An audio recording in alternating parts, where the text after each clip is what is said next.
Señor lleva hablando un ratito y yo por lo menos me gozo en su presencia.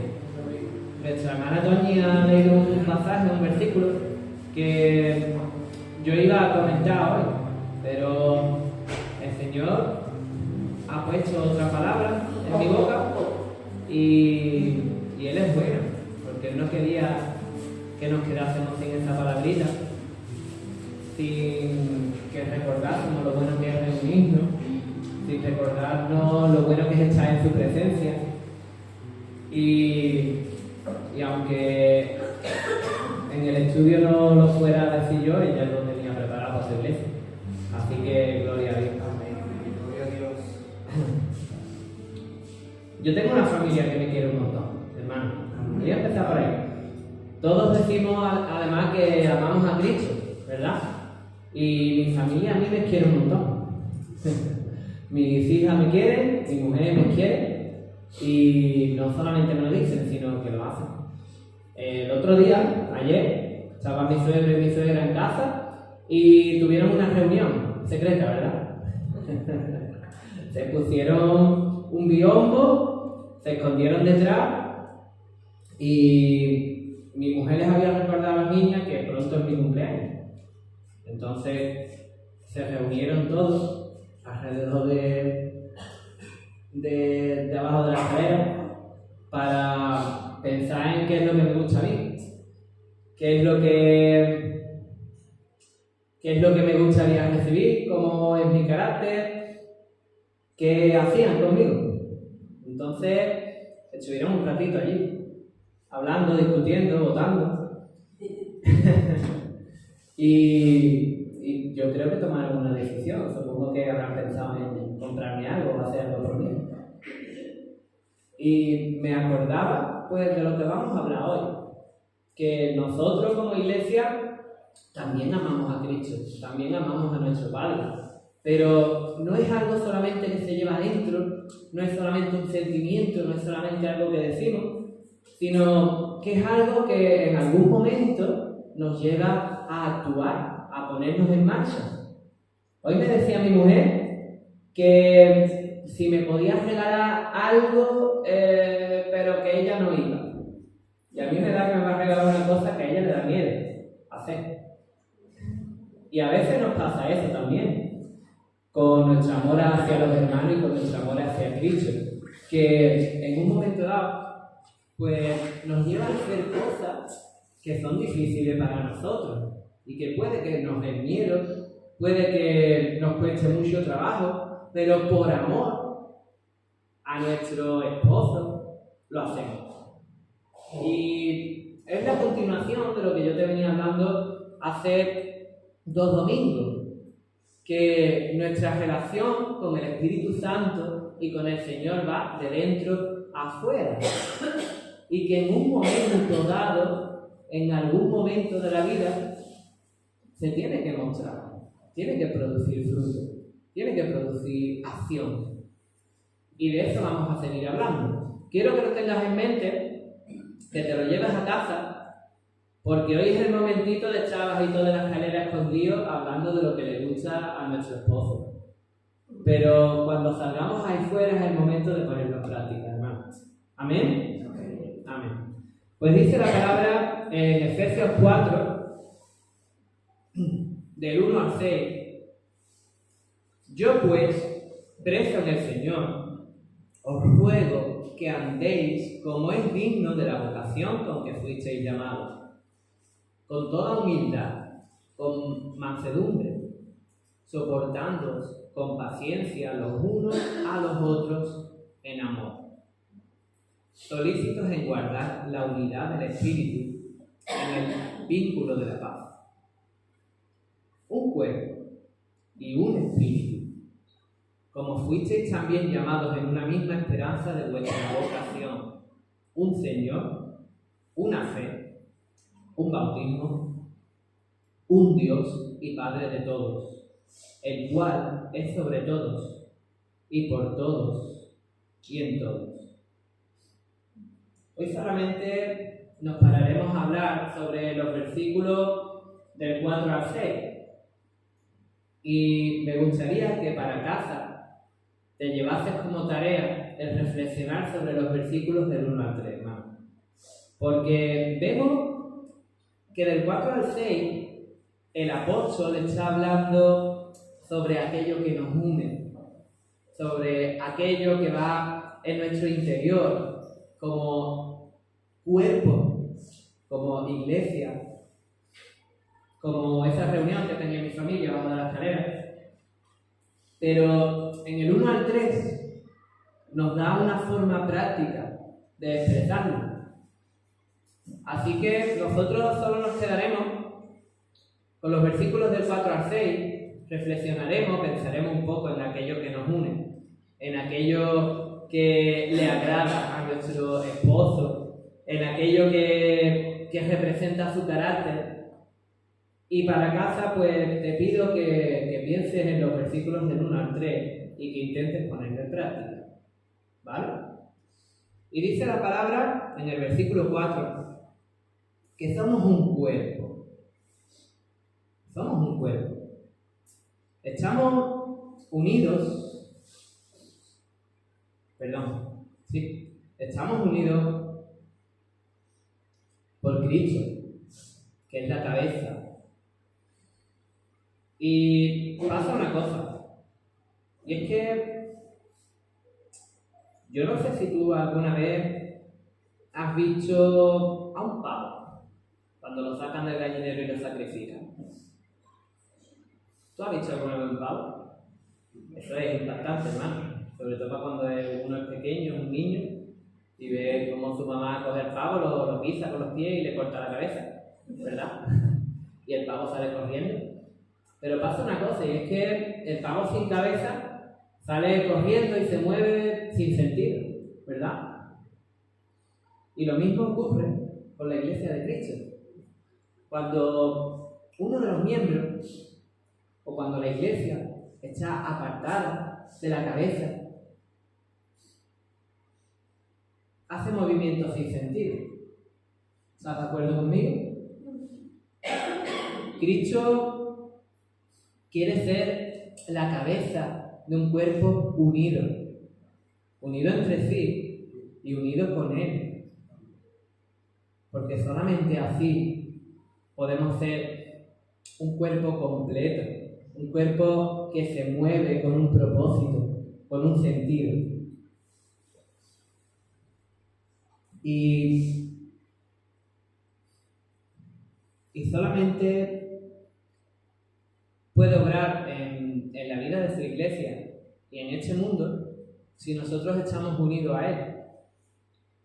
Por mucho sentido que tengan las órdenes de la cabeza, por muy edificante que sean, por mucha bendición que Él quiera derramar sobre su pueblo, si el cuerpo está apartado de esa cabeza, pues su obra no se podrá hacer, ni en mi vida, ni en su iglesia.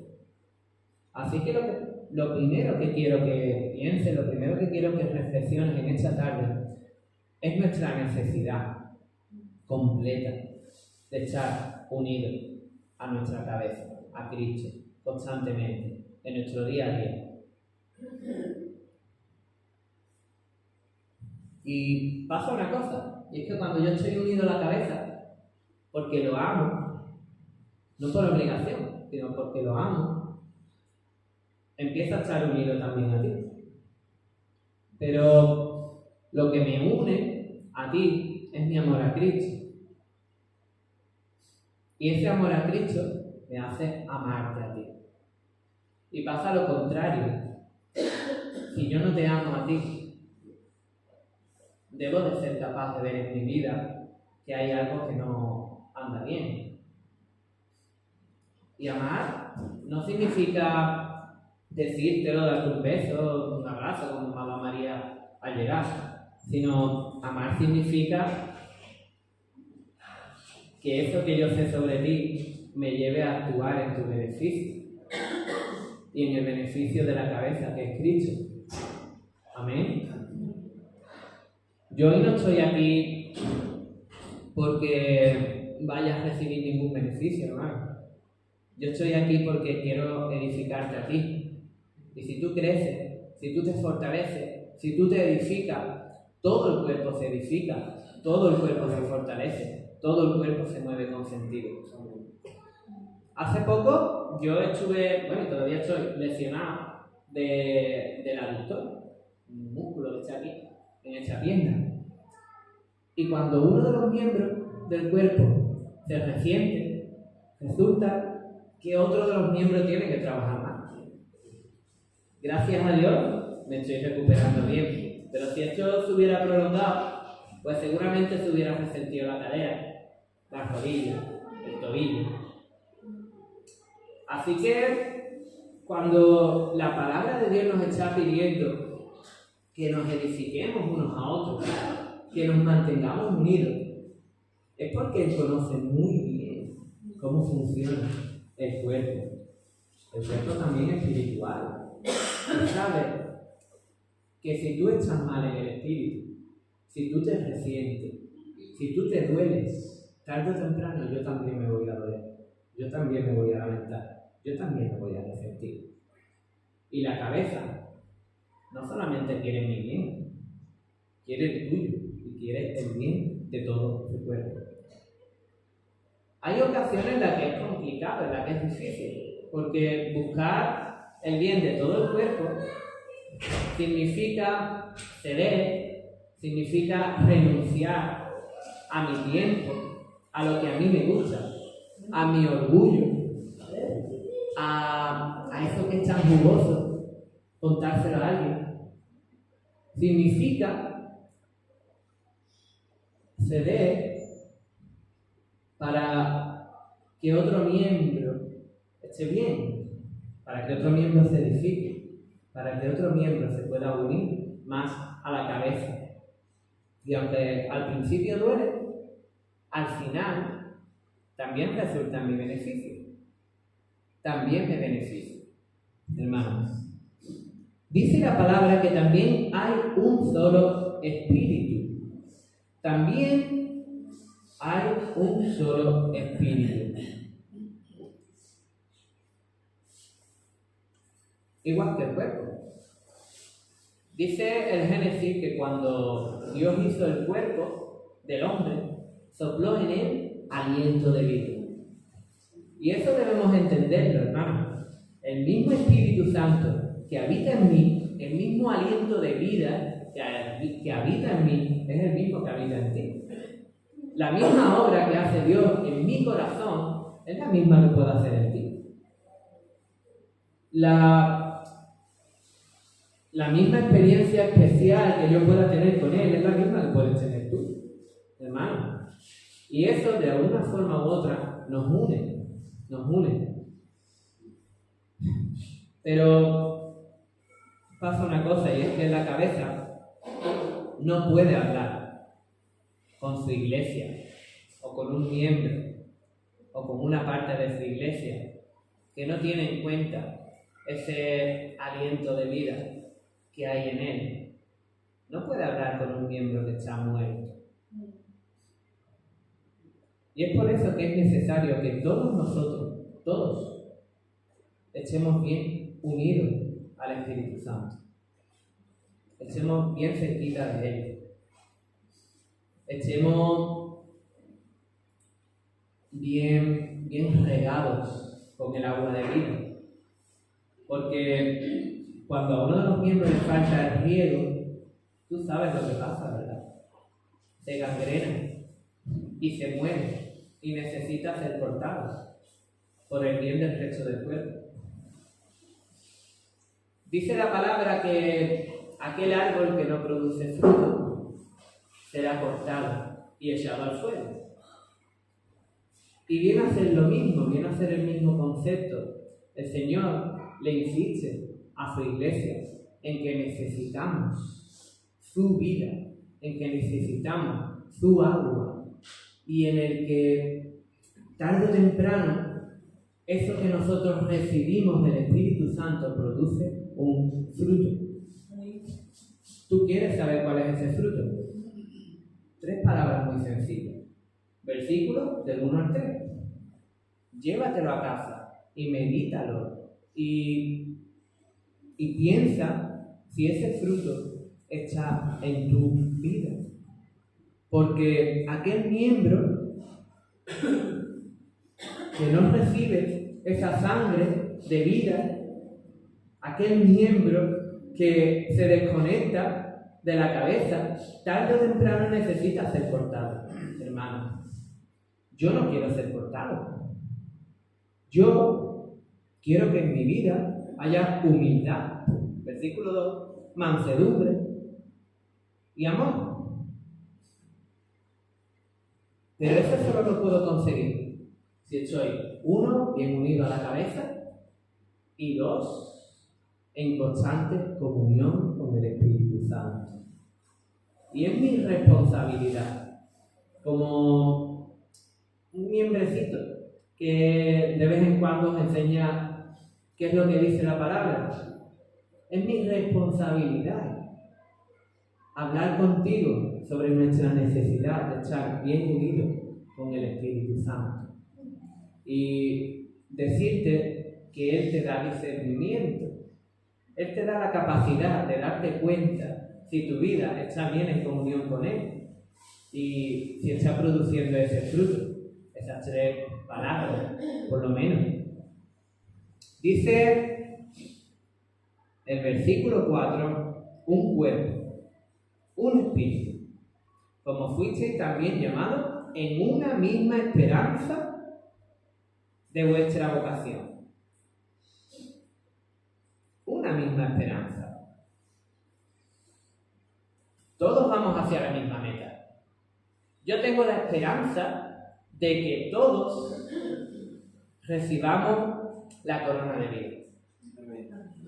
Y tú puedes expresarlo de una forma, y tú puedes expresarlo de otra, y yo puedo vivirlo de una manera y tú de otra, pero nos une nuestra esperanza de que cuando acabe esta vida, todos y cada uno de nosotros estaremos en aquel momento en el que el Señor pase lista y diga nuestro nombre y nos permita entrar en su reposo eterno. Así que no solamente nos une nuestro amor a Cristo, no solamente nos une el Espíritu Santo que habita en nuestro interior y que habita en tu interior y que se mueve en este lugar, también nos une una misma esperanza. Y esto es útil para la vida cotidiana, hermano, porque en el momento en el que yo te veo caer, en el momento en el que yo veo que algo se empieza a gangrenar, en el momento en el que yo empiezo que te vas a dejar, que te desanima o que me desanimo, puedo recordarme a mí mismo o puedo recordarte a ti que tenemos una esperanza, que hay algo más allá de esta vida y que la cabeza tiene el control sobre todo y todos y que pase lo que pase, sobre cualquier circunstancia, siempre hay una esperanza más allá. Es mi esperanza y es la tuya.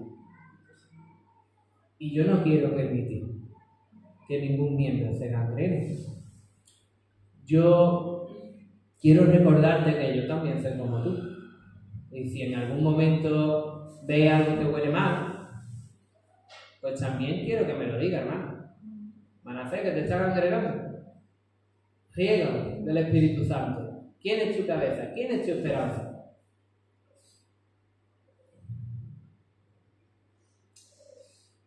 Todos vamos hacia la misma meta, hermano. Y hay muchas formas de dirigirnos hacia ella. Hay muchas organizaciones, hay muchas formas de expresarlo. Y a veces esto lo perdemos de vista cuando tratamos con hermanos quizás de otras denominaciones, con otro carácter, pero la palabra nos lo recuerda, que si esa persona confiesa que Jesús es Dios, si esa persona tiene mi misma esperanza, hay algo que me une y forma parte de mi mismo cuerpo. Y ahí no puede haber división, ahí no puede haber rencilla, ahí no puede haber crítica, porque entonces estaría tirando piedras sobre mi mismo tejado, hermano. Y el fruto de amor hacia Cristo y hacia su iglesia, pues sería bastante pobre en mi vida. Sería un fruto bastante pobre. Un solo Señor, un Dios.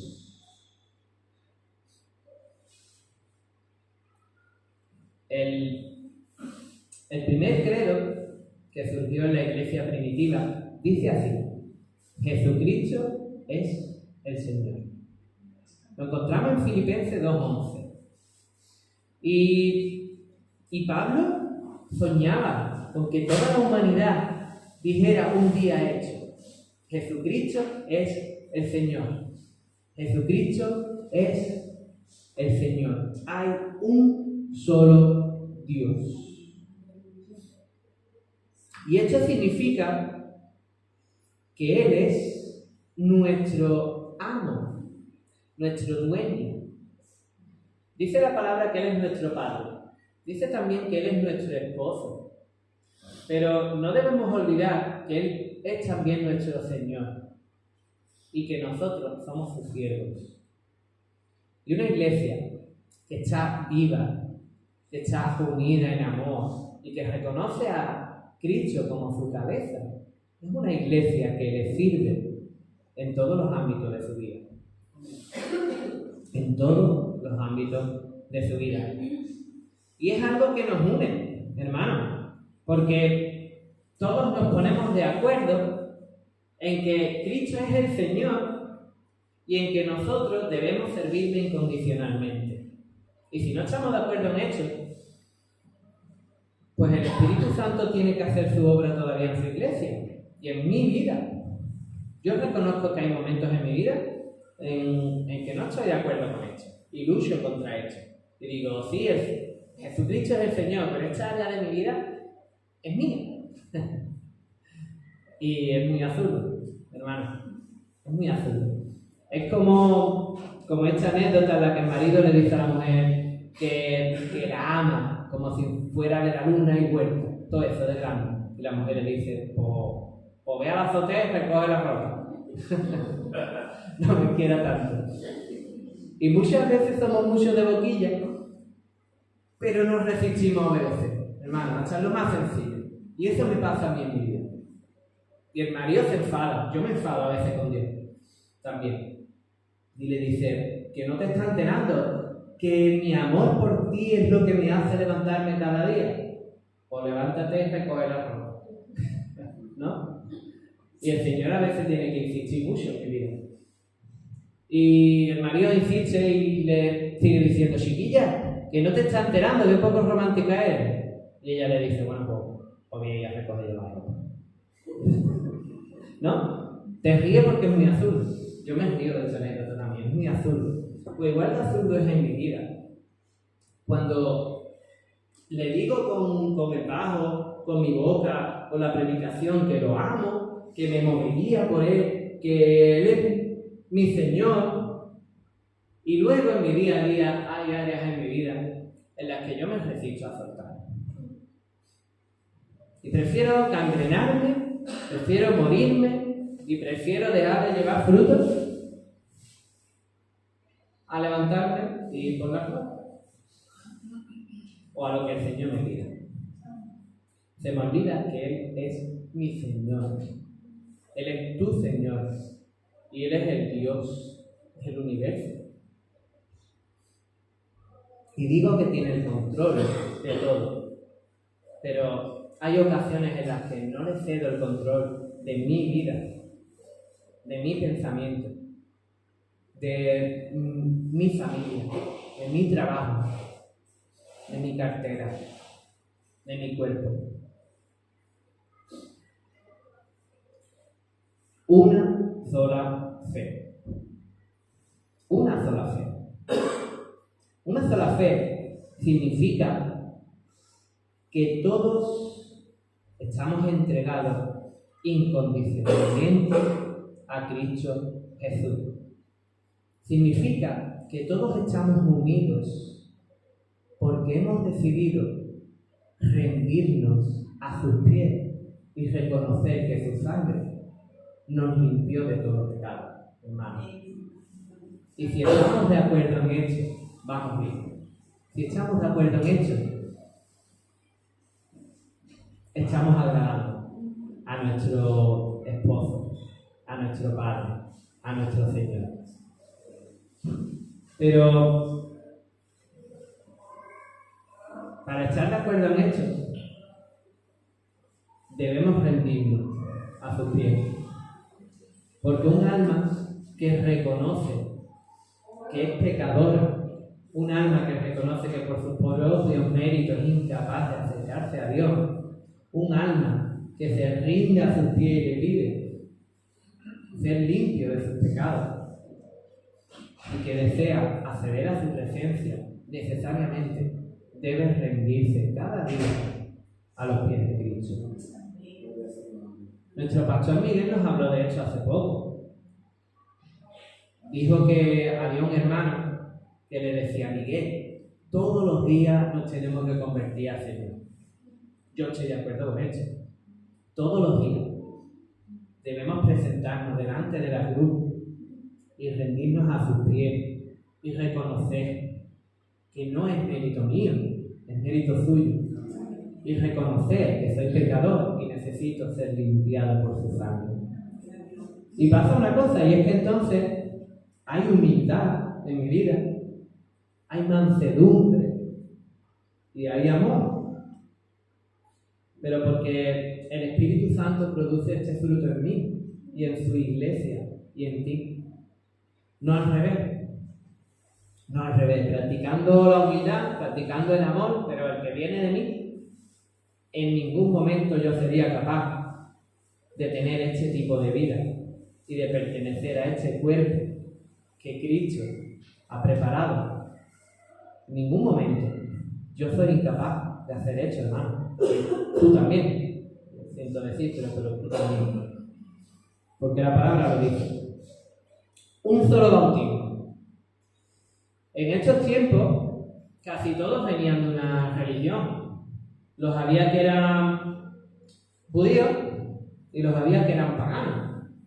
Y el bautismo era muy importante, porque en primer lugar significaba que ellos renunciaban a eso que habían practicado hasta ese momento.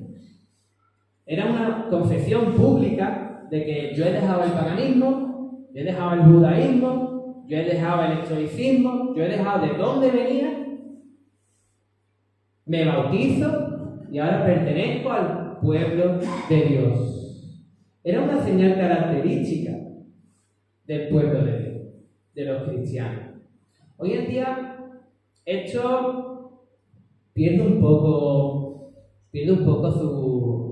su sentido, porque hoy en día hay muchas personas que son ateas y no necesitan abandonar ningún tipo de práctica espiritual y reconocer delante de todo que ya no creen en eso.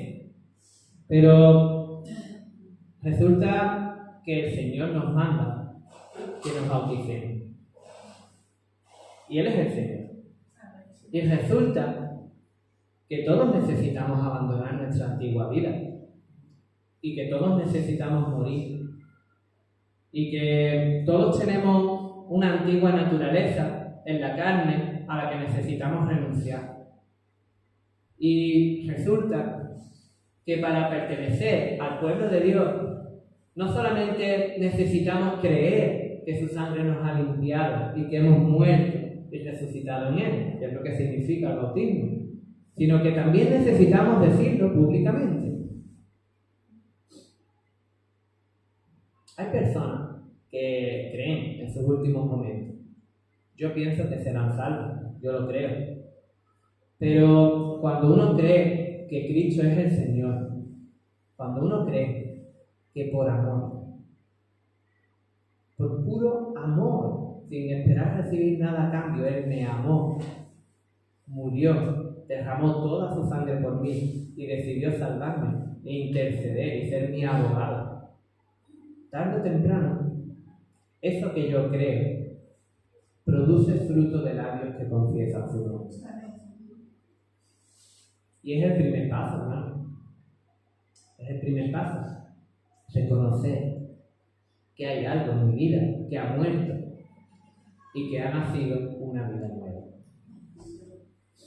Y entonces, pues, empieza a formar parte de ese cuerpo que tiene una cabeza perfecta y que todo lo que piensa es para bien mío y para bien tuyo.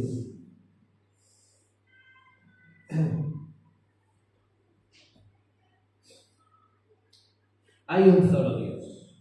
Y el apóstol Pablo, con esto termino, dice que Él es Padre de todos. En el versículo 6.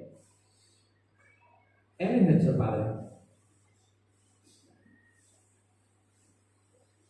Dice la palabra que Él es el Rey. Dice la palabra que Él es juez. Dice la palabra que Él es 3 veces santo. Jehová de los ejércitos. Pero Dios nos va mostrando poquito a poco cómo es Él. Y llega un momento en el que Él nos dice que Él es capaz de perdonar nuestros pecados para siempre y ser no solamente el Rey, sino nuestro Padre, nuestro papaíto. Y esto es una muestra de la grandeza del amor de Dios. Cómo Él coge a su enemigo, que se llamaba Manasés, Cande, Elo, se hace como Él, muere por amor a Él, recibe el castigo que yo merecía, se reconcilia conmigo sin yo querer reconciliarme con Él al principio, y me permite que yo le llame papaíto. A Dios, al Dios del universo. Eso es un milagro, hermano. Eso es un milagro. Yo quiero que tú reflexiones en eso en tu casa.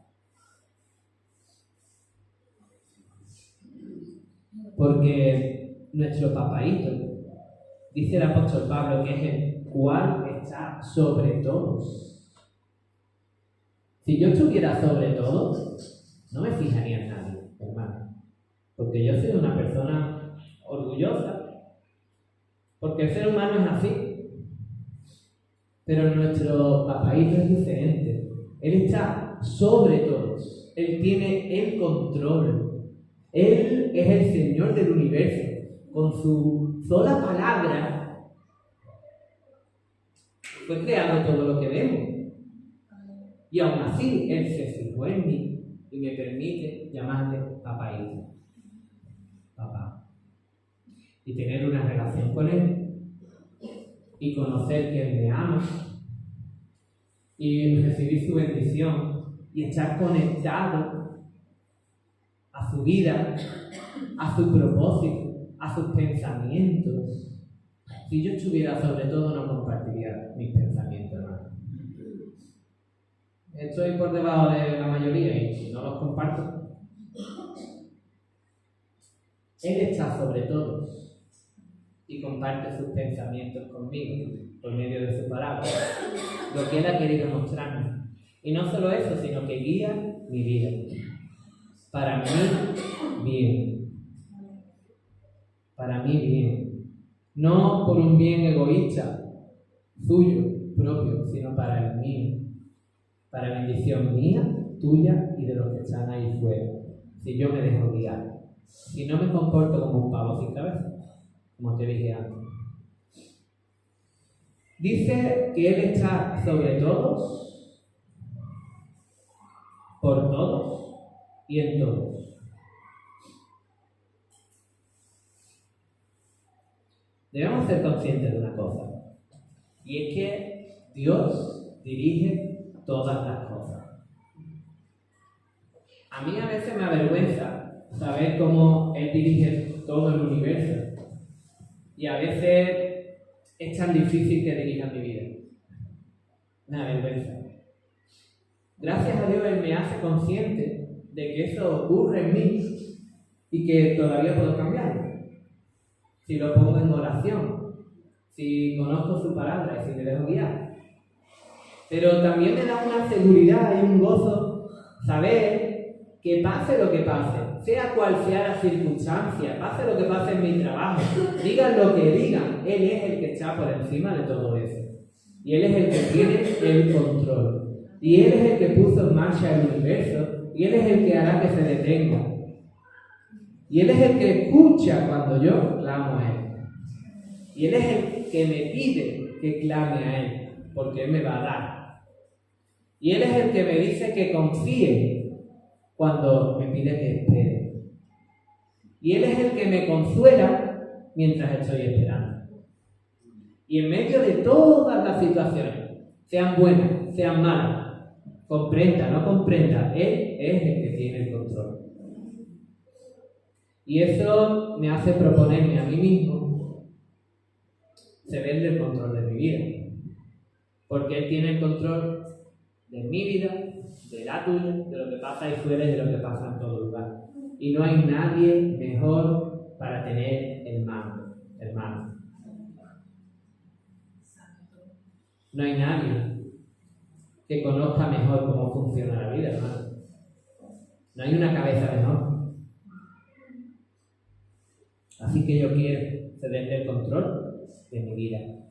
Y nosotros como iglesia, como cuerpo, si somos conscientes de hecho, de que no hay cabeza mejor que Él, pues también deberíamos proponernos cederle el control de todas y cada una de las áreas de nuestra vida. Pero solo si el Espíritu Santo habita en nosotros, hermano, porque es Él el que nos da ese discernimiento, el que por medio de su relación nos pega un poquito de su carácter, solo si estamos en comunión con Él, hermano. Y por último, dice que Él está en todos. Él está en todos. Y te vuelvo a recordar, Él está en ti. Él habita en ti. En el Antiguo Testamento las personas necesitaban acercarse a un lugar para estar cerca de su presencia. Solo el sumo sacerdote podía estar en su presencia. Hoy es todo lo contrario. Hoy la presencia de Dios habita en nosotros. Somos nosotros, en nuestro interior, los que traemos la presencia de Dios aquí. Porque dice la palabra que cuando 2 o 3 se reúnen, allí está el Espíritu Santo. Pero no porque este lugar sea especial, sino porque Él habita en nosotros y hemos decidido ponernos de acuerdo. Para, como la reunión que tuvo el otro día mi familia, para hablar de su carácter, para hablar de lo que le gusta, para proponernos agradarlo a Él, para aprender de Él, para mirarlo y gozarnos en Él. Eso se lo veo yo en las caras a mis hijos. Y Él se goza cuando ve eso en nuestra cara, en nuestra vida, en nuestro corazón, hermano. Y cuando salimos, pues versículo del 1 al 3, te lo dejo de tarea para casa. Vamos a ponerlo en práctica. Que el Señor te bendiga.